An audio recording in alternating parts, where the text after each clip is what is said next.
یہ ہماری قومی غلطیاں ہیں، ہماری اجتماعی غلطیاں۔ بڑی پیاری بات کہی ہے جنرل صاحب نے کہ ہمیں یہ اب بھی ہمارے صحافی دھوکہ دیتے ہیں کہ وہاں تو محبت ہی کے زمزمے بہ رہے ہیں، وہاں جو نفرت پیدا ہو چکی تھی، اتنا عظیم انقلاب جو آ چکا تھا، اس کی صحیح خبر یہاں دی نہیں گئی۔ گئے اور جا کر چند دعوتیں کھائیں اور چند لوگوں سے ملے اور محبت کے زمزمے یہاں کے سنا دی، اللہ اللہ خیر صلی اللہ۔ نفرت کی یہ انتہا، رونگٹے کانپ اٹھ کھڑے ہو رہے ہیں، آدمی کا دل لرز جاتا ہے۔ اور اتنا بڑا انقلاب، سن 46 میں 95% سیٹیں مسلم لیگ لے رہی ہے، اور کل 8 برس، سن 54 کے الیکشن میں 300 میں سے 10 سیٹیں، 290 گئی۔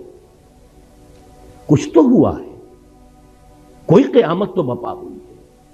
یہ انقلاب عظیم کہاں سے آ گیا؟ جس شہر میں مسلم لیگ کی تاسیس ہوئی 1906 میں، کتنا بڑا پروونس یونائٹڈ بنگال، اور طویل ترین عرصے تک مسلم لیگ کی منسٹری رہی، وہاں کے عوام کیوں آخر اس درجے آ گئے کہ اٹھا لو پاندان اپنا، میں باز آیا محبت سے؟ کوئی کرتوت ہمارے ہیں نا، کوئی جرائم ہمارے ہیں۔ اگر ان کو نہیں سمجھیں گے تو آئندہ بھی تاریخ اپنے آپ کو دہرائے گی۔ اسی لیے میں نے آیت سنائی ہے آپ کو، خصوصی میں نے ریکویسٹ کی تھی کہ یہ سورہ بنی اسرائیل کا پہلا رکوع یہاں پڑھا جائے، لیکن کریں کیا، زبان یار من ترکی ومن ترکی نمی دانم، آپ کو کیا پتا کہ کیا پڑھا گیا اور کیا آپ نے سنا؟ عسیٰ ربکم ان یرحمکم وان عدتم عدنا، تمہارا رب تم پر رحم کرنے کے لیے تیار ہے، لیکن اگر تم نے پھر وہی روش اختیار کی، ہم پھر وہی کچھ کریں گے۔ یہ قانون ہے اللہ کا۔ عسیٰ ربکم ان یرحمکم، اپنے لچھن درست کرو، اپنے اعمال صحیح کرو تو ہم رحم کریں گے۔ عسیٰ ربکم ان یرحمکم وان عدتم عدنا، پھر اعادہ کرو گے، پھر وہی کچھ کرو گے، ہم بھی وہی کچھ کریں گے جو ہم نے پہلے کیا، وہی سزائیں ملیں گی، اس سے بڑے پیمانے پر ملیں گی۔ اور یہ تو دنیا کی سزا ہے، وَجَعَلْنَا جَهَنَّمَ لِلْكَافِرِينَ حَصِيرًا، ابھی تو آخرت میں جہنم ہم نے تیار کی ہے ایسے ناہنجاروں کے لیے۔ بہرحال اب ذرا حوصلہ کیجئے کچھ غلطیوں کے اوپر گفتگو کو سننے کے لیے، اس میں ہماری قیادت عظمیٰ پر بھی تنقید آئے گی۔ ہماری قیادت عظمیٰ کوئی معصومین پر مشتمل نہیں تھی، اور آج جبکہ 50 برس ہونے کو آ رہے ہیں، اب ہمیں اتنا بالغ ہونا چاہیے کہ ہم ان کی خطاؤں پر بھی نگاہ ڈال سکیں، سمجھ سکیں۔ معصومیت خاصہ نبوت ہے، نبوت ختم، معصومیت ختم۔ حادثہ مشرقی پاکستان کا سب سے پہلا سبب، اس کی غلطی کی بنیاد 1946 میں ڈالی گئی، جب 1940 کے ریزولوشن میں ترمیم کر کے اسٹیٹس کی بجائے اسٹیٹ، ایک ملک مشرقی اور مغربی پاکستان بنانے کا فیصلہ ہوا۔ کسی حساب سے یہ ایک ملک ہے نہیں، 1000 میل کا فاصلہ دو ملکوں کے درمیان میں سمندر ہوتا کوئی حرج نہیں، انڈونیشیا کے جزیرے ہیں، سمندر ہے بیچ میں، ہاسٹائل ٹیریٹری، اور ہاسٹائل سی ہاسٹائل، پیدائشی دشمن وہ درمیان میں۔ لیکن ہے کیا اصل مسئلہ، کیا اتنی بڑی خطا کیسے ہوگی؟ اصل بات سمجھیے، مسلم لیگ کبھی بھی کوئی منظم جماعت نہیں تھی، یہ صرف ایک تحریک تھی، اور تحریک میں جذبات کا غلبہ ہوتا ہے، ہوش پر جوش غالب ہوتا ہے۔ عوامی تحریک کے لیے دو چیزیں چاہیے، کوئی عوامی احساس، وہ احساس تھا مسلمانان ہند میں کہ ہندو ہمارے ساتھ انصاف نہیں کرے گا، ایکسپلائٹ کرے گا، دبائے گا، انتقام لے گا 800 برس یا 1000 برس کی غلامی کا۔ کوئی زبردست لیڈر جو اس احساس کو سامنے لائے، اجاگر کرے، تحریک چل جاتی۔ قائد اعظم یقیناً بہت بڑے لیڈر تھے، اس میں کوئی شک نہیں۔ سن 37 کے بعد سے چارج لیا ہے، اسے تحریک بنا دیا۔ اس سے پہلے وہ سروں کی اور نوابوں کی اور جاگیرداروں کی صرف ایک بیٹھک کہہ لیجئے، اس سے زیادہ اس کی حقیقت نہیں تھی۔ لیکن یہ جب کلائمیکس ہوا ہے اس مسلم لیگ تحریک کا اور تحریک پاکستان کا، جذبات کی رو میں بہ کر، اور جذبات بھی بنگالی مسلمان کی، ایک فضل الحق ہے کہ جنہوں نے مجبور کیا قائد اعظم کو اس قرارداد میں ترمیم کر کے ان کو دونوں کو ایک ملک بنانے کی۔ اس زمانے میں مجھے یاد آ رہا ہے قائد اعظم کا ایک جملہ، The British press has talked about some geographical difficulties in the way of Pakistan. May I ask them by what rule of geography are they here? برطانوی پریس نے پاکستان کی اسکیم کے بارے میں کچھ جغرافیائی مشکلات کا تذکرہ کیا ہے۔ کیا میں ان سے پوچھ سکتا ہوں کہ جغرافیہ کے کس اصول کے تحت وہ ہندوستان میں ہے؟ جملہ بڑا پیارا ہے، جواب بڑا مسکت ہے، لیکن بہرحال اس سے حقائق تو نہیں بدل جاتے۔ اگر یہ دو ملک بنتے، نوٹ کر لیجئے، ان دونوں کی ضرورت ہوتی کہ ایک دوسرے سے تعاون کریں۔ ہندو کا ذہن، ہندو کی ذہنیت بدلنے والی نہیں تھی۔ دونوں کو ہندو یا یوں کہیے بھارت کہیے، بھارت کے دستبر سے اپنے آپ کو بچانے کے لیے دوسرے کے تعاون کی ضرورت ہوتی۔ اگر علیحدہ علیحدہ ہوتے تعاون ہوتا، یکجا ہو گئے تو شکایتیں سامنے آئیں، اور فرض کیجئے تعاون آگے بڑھتا، کانفیڈریشن بن سکتی تھی، اور کانفیڈریشن ایسی شے ہے کہ جس کو جس وقت چاہے آپ ختم بھی کر سکتے ہیں۔ آپ کو یاد ہوگا شاید مرحوم یونائٹڈ عرب ریپبلک مصر اور شام کا کانفیڈریشن ہوا تھا نا، کتنی آسانی سے ہوا، کتنی آسانی سے کھل گیا وہ۔ بہرحال میرے نزدیک پہلی غلطی جو ہوئی ہے ہم سے وہ یہ ہے کہ ہم نے جغرافیے کی اس درجے نفی کی، جغرافیائی حقائق کو بالکل نظر انداز کیا۔ دوسری غلطی، اور یہ ہے اصل،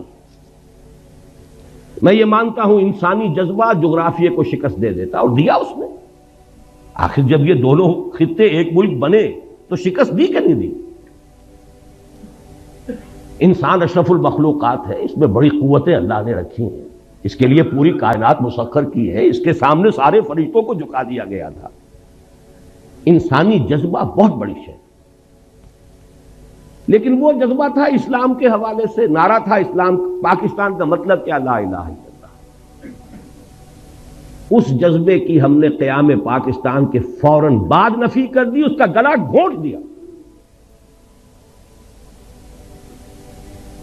اے باد صبا ای ہما آوردہ تست،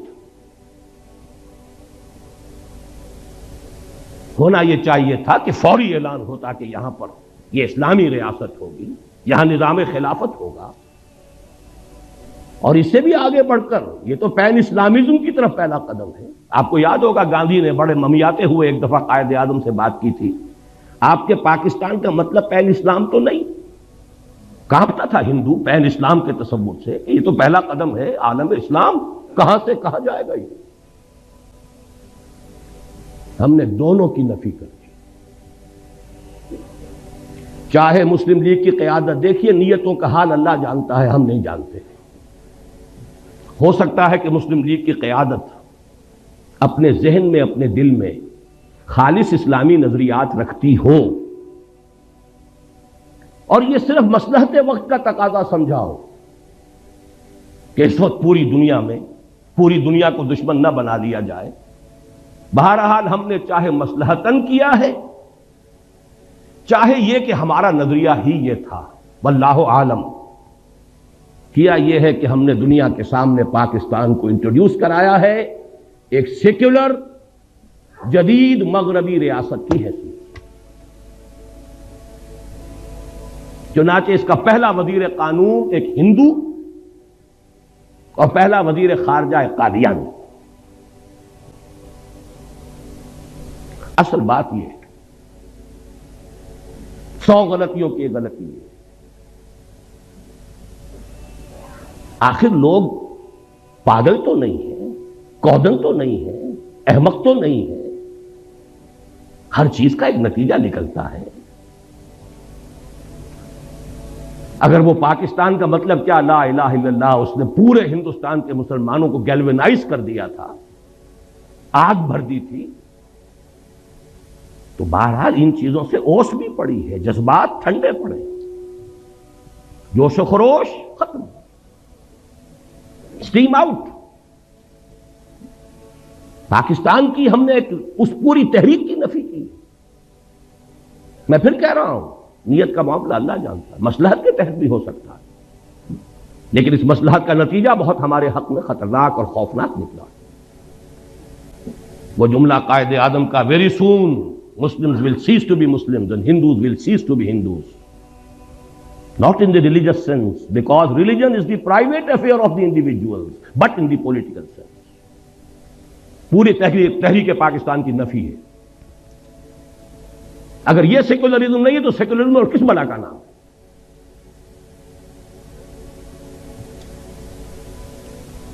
12 مارچ سن 1949 کو جا کر قرارداد مقاصد بڑے رد و قدا، بڑے ہی لیت و لال اور بڑے ہی بادل داخواستہ منظور ہوئی، لیکن اس سے پہلے بہت سی اوس پڑ چکی تھی، جذبات ٹھنڈے پڑ چکے تھے۔ جس طور سے پاس ہوئی ہے وہ بھی لوگوں کو معلوم تھا کہ یہ انکہنی کہی گئی ہے۔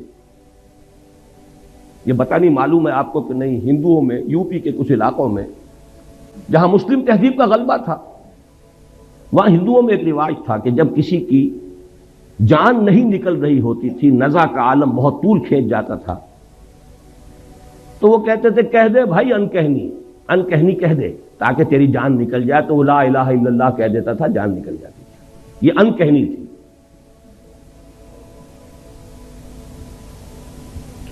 لیکن اس کا جو دوسرا بہت بڑا نتیجہ نکلا، پہلی بات تو یہ ہے نتیجے کے اعتبار سے یہ بہت بڑا نتیجہ ہے،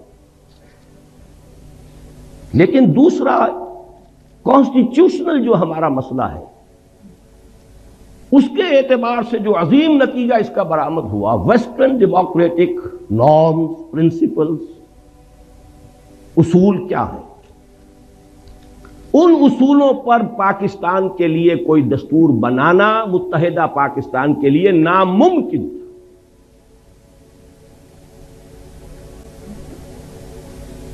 کیونکہ اس کا اصول ہے ون مین ون ووٹ۔ یہ تو اس کا وہ اصول ہے جس کو کسی شکل میں آپ کنٹروین نہیں کر سکتے۔ کس کو ڈس انفرنچائز کریں گے، کس کا حق جو ہے غصب کریں گے؟ اور حال یہاں یہ تھا کہ فار آل پریکٹیکل پرپزز مغربی پاکستان گویا کہ اصل پاکستان، رقبہ دیکھیے، ترقی کے امکانات دیکھیے، ذرائع و وسائل دیکھیے، اور عالم اسلام کے ساتھ مسلسل ہونا، متصل ہونا دیکھیے، تو اصل پاکستان، پرائمری پاکستان یہ بنتا ہے۔ مشرقی پاکستان تو ایک جزیرہ تھا، ادھر برما ہے، ادھر بھارت ہے، رقبہ محدود، آبادی بے انتہا، لیکن آبادی وہاں زیادہ یہاں کم، ایکویشن ہو کیا؟ نتیجہ یہ ہے کہ 12 مارچ سن 49 کو جب قرارداد مقاصد پاس ہوئی ہے تو ساتھ ہی ایک بیسک پرنسپلز کمیٹی بنا دی گئی کہ اب جو دستور ہمیں بنانا ہے اس ملک کا، اس کے بنیادی اصول کیا ہوں گے۔ اس کی پہلی رپورٹ آئی ہے ستمبر سن 50 میں، 1.5 سال بعد۔ اس میں چونکہ 2 ہاؤسز، اس پہ 2 اعتراضات ہوئے۔ ایک اعتراض تو یہ ہوا کہ اس میں اسلام کا اب سرے سے ذکر نہیں تھا، گویا کہ قرارداد مقاصد کی حیثیت تو ایسی تھی جیسے سینما کا افتتاح کرنے کے لیے تلاوت قرآن کرا دی جائے، باقی اصل دستور جو بننا تھا اس میں اسلام کا سرے سے کوئی تذکرہ نہیں۔ لہذا ایک تو اس کی وجہ سے وہ اوس پر اوس اور پڑ گئی کہ یہ قرارداد مقاصد پاس کر کے بھی نیت ان کی نہیں ہے اسلام کی طرف آنے کی۔ دوسرے یہ کہ وہاں 2 ہاؤسز جو ہے تجویز کیے گئے، اور اپر ہاؤس میں ہر صوبے کو مساوی جو بھی عام اصول ہے، مشرقی پاکستان کے لوگوں نے کہا کہ نہیں، اس طرح تم ہمیں اقلیت میں تبدیل کر رہے ہو۔ اپر ہاؤس میں تو پھر 5واں حصہ ہے ان کا، وہاں تو آبادی کا حساب ہے نہیں، وہ ختم ہوئی۔ اس کے بعد دوبارہ پھر یہ جا کر دسمبر سن 52 میں بیسک پرنسپل کمیٹی رپورٹ پھر آئی، اس میں پیرٹی کی گئی، دونوں ہاؤسز کے اندر مشرقی پاکستان مغربی پاکستان کے ممبر برابر ہوں گے، اور مغربی پاکستان میں پھر پروپورشنل تمام صوبوں میں آبادی کے پروپورشنل تقسیم ہو جائیں گی۔ مشرقی پاکستان کے لوگوں نے پھر کہا کہ ہماری حق تلفی ہے۔ اب اگر آپ چلنا چاہتے ہیں ویسٹرن ڈیموکریسی پر، یہ جو توق پڑ گیا ہمارے گلے میں ویسٹرن ڈیموکریسی کا، ایک طرف تو سارا جذبہ ختم، دین کی بات ختم، پوری تحریک کا صغرا کبرا ختم، اور دوسری طرف یہ توق جو ہے یہ جس کی وجہ سے کوئی دستور بن ہی نہیں سکتا۔ اور سب سے بڑا مسئلہ یہ تھا کہ اگر 1 مین 1 ووٹ ہو تو ترازو ہاتھ میں جاتی ہے ہندو کے، 1 کروڑ جو ہندو وہاں تھا، جو زیادہ بیدار، زیادہ منظم، زیادہ سرمایہ دار، زیادہ تعلیم یافتہ، وہ تو اسلامیات پڑھاتے تھے، اسکولوں اور کالجوں میں اسلامیات پڑھانے والے ہندو ٹیچر تھے، جیسے آج امریکہ میں اسلامیات پڑھانے والے بڑی یونیورسٹیوں میں یہودی ہیں، وہ میکگل ہو یا کوئی ہو، جا کر یہودیوں سے پڑھ کر آتے ہیں۔ ڈاکٹر فضل الرحمان صاحب بھی یہودیوں سے پڑھ کر آئے تھے، اسی طرح وہاں ہندو تھے، بیدار زیادہ، منظم زیادہ، تعلیم یافتہ زیادہ، سرمایہ دار زیادہ۔ تو گویا کہ اگر 1 مین 1 ووٹ ہو تو ساری ترازو اس کے ہاتھ میں، کاسٹنگ ووٹ اس کا ہے، ویٹو اس کا کہیے۔ یہ وجہ ہے کہ اس ملک کا کوئی دستور نہیں بن سکتا۔ 26 برس گزرے ہیں کہ اس ملک کا کوئی دستور نہیں بنا۔ یہ خلا آخر نتیجے پیدا کرتا ہے کہ نہیں کرتا؟ مجھے یاد ہے جب میں یہاں میڈیکل کالج میں پڑھتا تھا، جمعیت طلبہ کا ناظم اعلیٰ تھا، عزم کے نام سے ایک ہفتے وار 15 روزہ ہمارا رسالہ نکلتا تھا، اس میں مستقل میں نے آخری صفحہ اس کا بڑے سائز پر نکلتا تھا، وہ آخری صفحے کا عنوان ہی یہ ہوتا تھا، خطوط اور مضامین: اس سوچ میں کلیاں زرد ہوئیں، اس فکر میں غنچے سوکھ گئے، آئین گلستاں کیا ہوگا، دستور بہاراں کیا ہوگا۔ یہ شعر موٹا: اس سوچ میں کلیاں زرد ہوئیں، اس فکر میں غنچے سوکھ گئے، آئین گلستاں کیا ہوگا، دستور بہاراں، دستوری بننے میں نہیں آ رہا۔ بہرحال ایک بات نوٹ کر لیجئے، جیسے جنرل صاحب نے فرمایا، دیکھیے باقی جو بھی ہم ہیں، سندھ، پنجاب، سرحد، بلوچستان، ہمارے اندر فرق و تفاوت اتنا نہیں ہے جتنا کہ مغربی پاکستان اور مشرقی پاکستان کے لوگوں میں تھا۔ وہاں تو سرے سے کوئی قدر مشترک سوائے مذہب کے ہے ہی نہیں۔ زبان لے لیجئے، لباس لے لیجئے، ایٹنگ ہیبٹس لے لیجئے، کلچر، جس شے کا بھی نام لے، یہاں کی عورتوں کا لباس اور وہاں کی عورتوں کا لباس، پٹھان اور بلوچی عورت تو یہ سمجھے گی، بنگالی عورت مسلمان عورت ہو کہ یہ تو ننگی ہے۔ اب وہاں تو اسلام کا رشتہ تھا، ہم نے اس کی نیگیشن کی، مغربی جمہوریت، اور ہم دوہرے ڈائلیما میں پھنس گئے۔ ایک تو گویا کہ اپنے نیچے سے جڑ بنیاد زمینی ہم نے کھسکا دی، اور نمبر 2 یہ جو ایک ہمارے لیے عقدہ لا ینحل ڈائلیما، دستور بنائے تو کیا بنائے۔ تیسری غلطی، بہت بڑی غلطی، اور یہ اصل میں اس دوسری غلطی میں جو دینی معاملہ تھا اس کا تتمہ ہے، لینگویج پرابلم۔ تحریک مسلم لیگ کے دوران تو اصل میں اردو گویا کہ پاکستان کی زبان اور مسلم لیگ کی زبان، وہ تو اقبال کے جو ظریفانہ کلام ہے بانگ درا میں، اس میں ہے نا، اے شیخ و برہمن سنتے ہو کیا اہل بصیرت کہتے ہیں، گردوں نے کتنی بلندی سے ان قوموں کو دو پٹکا ہے، یا باہم پیار کے جلسے تھے، دستور و محبت قائم تھا، یا بحث میں اردو ہندی ہے، یا قربانی یا جھٹکا ہے. سکھ کے ساتھ جھگڑا قربانی اور جھٹکے کا تھا، ہندو کے ساتھ ہندی اور اردو کا تھا. پاکستان بننے کے بعد معلوم ہوا کہ وہ تحریک کے دور کا جذباتی معاملہ، اس کی فضا اور ہوتی ہے، حقائق کچھ اور ہوتے ہیں. پاکستان کی سرکاری زبان کیا ہو، اردو ٹھوسنے کی سب سے بڑی غلطی کی ہے، اور ہماری ٹاپ کی قیادت اس غلطی کی ذمہ دار ہے. اس کا مطلب یہ ہے کہ کوئی حالات کا صحیح اندازہ نہیں ہے. یہی وجہ ہے قائد اعظم کی عین زندگی کے اندر مشرقی پاکستان میں فساد ہوا ہے، بغاوت ہوئی ہے. قائد اعظم کو شدید علیل ہونے کے باوجود جانا پڑا ہے، لیکن اس سے بھی کوئی نتیجہ نہیں نکلا. بنگلہ بھاشا، اردو کو امپوز کرنے کا رد عمل، اور اس پاکستان میں بھی سندھی زبان کسی صورت میں اردو کی سپریمیسی گوارا کرنے کو تیار نہیں. اچھی طرح سمجھ لیجئے، حقائق سے کبھی بھی آنکھیں چرانا نہیں چاہیے، حقائق کو دیکھنا چاہیے. پشتو مان لے گی، بلوچی مان لے گی، پنجابی مانے ہوئی ہے، بلکہ پنجاب کی زبان ہی اردو ہے، یہاں کے کلچرڈ لوگوں کی زبان ہے ہی اردو.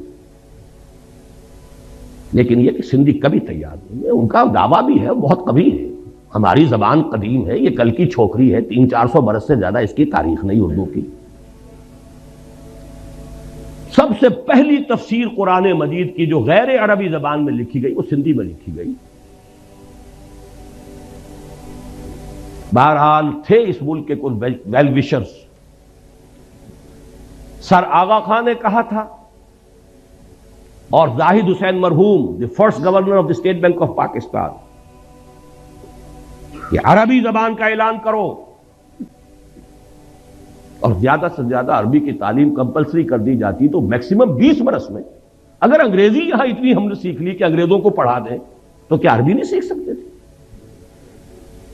وہ تو بالکل الٹی زبان، وہ بائیں طرف سے لکھنے والی لیفٹسٹ زبان، ہماری زبان رائٹسٹ زبان. ہماری الف با تا عربی کی، فارسی کی، سب کی ایک، اردو کی بھی وہی ہے، پنجابی بھی اسی میں لکھی جائے، وہی الفابیٹس ہے. ہمارے لیے عربی سیکھنا کیا مشکل؟ ہماری دین کی زبان، قرآن کی زبان، رسول کی زبان صلی اللہ علیہ وسلم. لیکن یہ کہ وہ دین کا اول تو چونکہ اس کا رشتہ بھی دین سے جڑتا تھا، اور دین ہی سے تو فرار ہو رہا تھا. دین کو تو صرف انفرادی معاملہ بنانا پیش نظر تھا، دین کو اجتماعی معاملہ بنانا پیش نظر تھا ہی نہیں، تو عربی زبان کیسے مان لیں؟ میں نے دیکھا ہے، جب میں نے چند سال پہلے اندرون سندھ کا دورہ کیا، مجھے کتاب ایک دی گئی تھی جو اسی زمانے میں سندھی ایک اسکالر کی شائع کردہ تھی کہ عربی کو بناؤ، عربی کو ہم لینے کے لیے تیار ہیں. بہرحال عربی ہوتی تو پنجابی بھی پڑھتا، اردو والا بھی پڑھتا، سندھی بھی پڑھتا، سب کو نئی زبان سیکھنی پڑتی نا. یہ تو نہیں تھا کہ اردو سپیکنگ جو ہے اسے تو گویا کہ بہت ہی ایک ترجیح حاصل ہو گئی، اس کی مادری زبان میں پڑھایا جا رہا ہے، وہ تو آگے جائے گا ہی، اس کے نمبر زیادہ آئیں گے ہی، اس کی ڈویژن بہتر ہوگی. اس لیے سندھی اڑ گیا، یہ ہینڈی کیپ رہ جائے گا میرا بچہ، اور سب سے پہلے بنگالی کھڑا ہو گیا. آپ کے شاید معلوم نہ ہو، ڈھاکہ یونیورسٹی میں مولانا سید سلیمان ندوی رحمۃ اللہ علیہ کے ساتھ انتہائی توہین آمیز سلوک کیا گیا. انہوں نے صرف ایک بات کہہ دی تھی، وہاں علمی انداز میں، اسکالر تھے، ہسٹورین تھے، کہ 200 سال قبل، اب یہ جمع کر لیجئے مزید 50 سال جو بیت گئے تو 250 سال اب کے حساب سے ہوں گے. 200 سال قبل بنگلہ زبان بھی اسی الف باتا میں لکھی جاتی تھی، اسکرپٹ یہی تھا. یہ تو بعد میں جب اس کو اسکرپٹ بدل دیا گیا ہے تو یہ زبان علیحدہ ہو گئی، ہم پڑھ ہی نہیں سکتے اس کو. ورنہ بنگلہ بھاشا بھی الف باتا کے حوالے سے لکھی جائے تو اس کا بھی 75% ہمارے لیے قابل فہم ہے. وہ اجنبیت رہے نا، وہ دوری رہے نا، لیکن انہیں مجبور کیا گیا اپنے الفاظ واپس لو، تب نکلنے دیا گیا. تحریری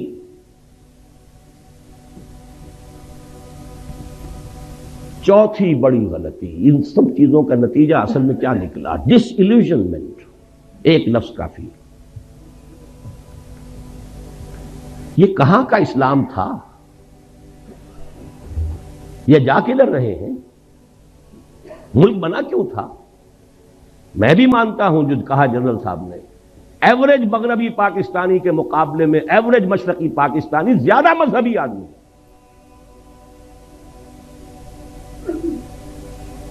جو آپ کے ہاں تبلیغی جماعت کا یہاں اجتماع اگر ہوتا ہے میکسیمم 8 لاکھ، وہاں 25 لاکھ کا ہوتا ہے۔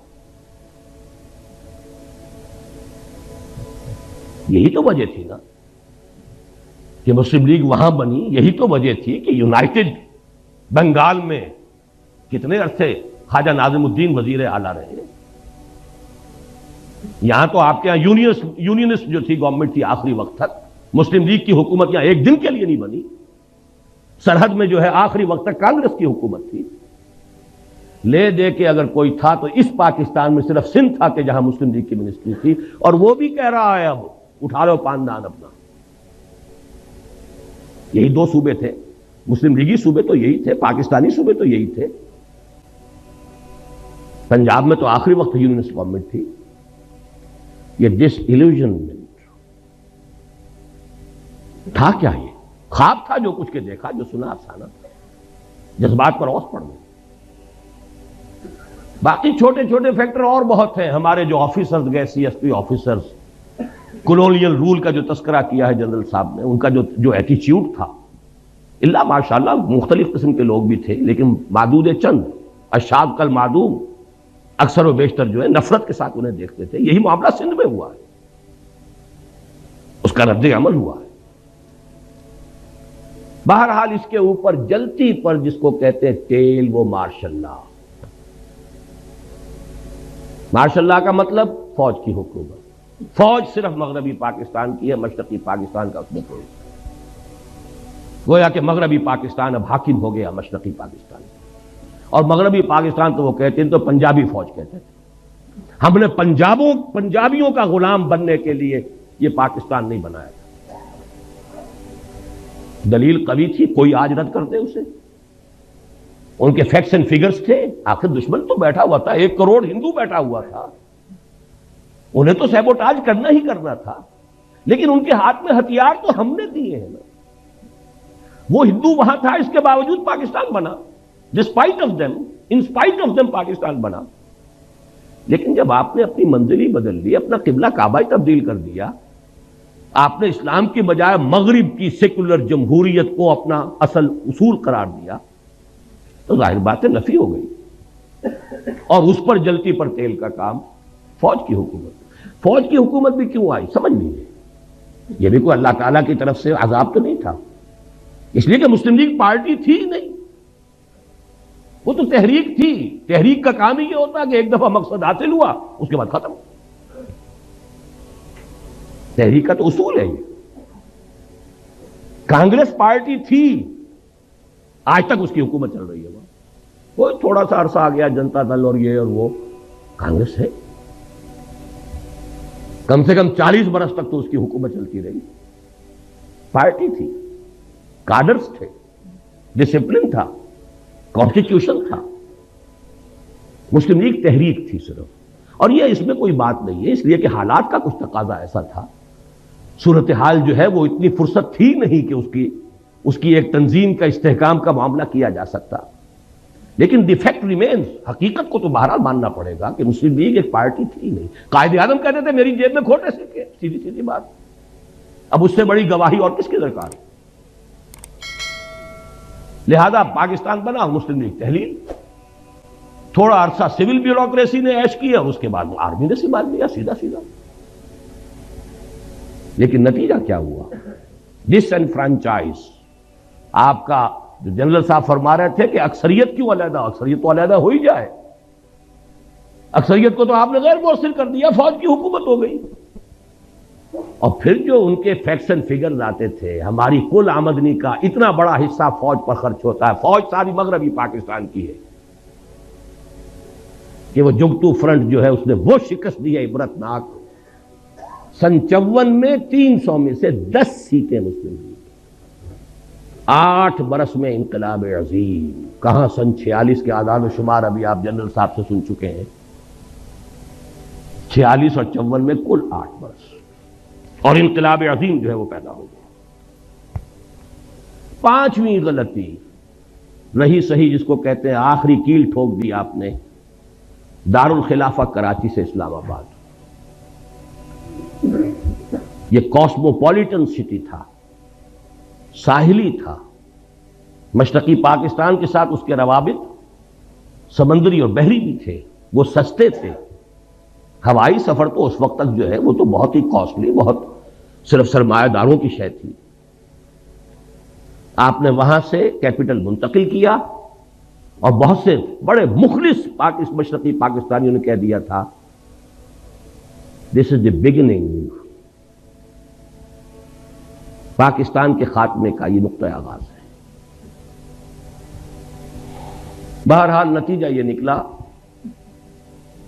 کہ میں بعد آیا محبت سے اٹھا لو پاندان اپنا. اور یہ جان لیجئے کہ جذبات کا معاملہ جو ہوتا ہے، جیسے رود کو ہی کہتے ہیں ضلع ڈیرہ غازی خان میں اور سندھ کے علاقے میں، پہاڑی علاقے میں سیلاب آتا ہے تو ایک دم نالا بڑی تیزی سے آتا ہے، لیکن تیزی سے ختم بھی ہو گیا، ادھر آیا ادھر گیا. تو جذبات کی بات یہی ہوتی ہے، اٹھی ہے یہ آندھی اتر جائے گی. اسی لیے وہ جذباتی بات تھی، اور جذباتی بات جو ہے جس تیزی کے ساتھ اٹھی تھی اسی تیزی سے بہہ گئی.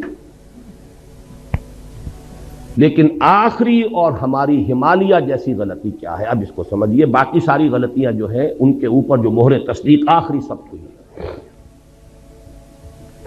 یہ معلوم ہو چکا تھا سن 54 میں کہ مشرقی پاکستان کی فضا بدل چکی ہے.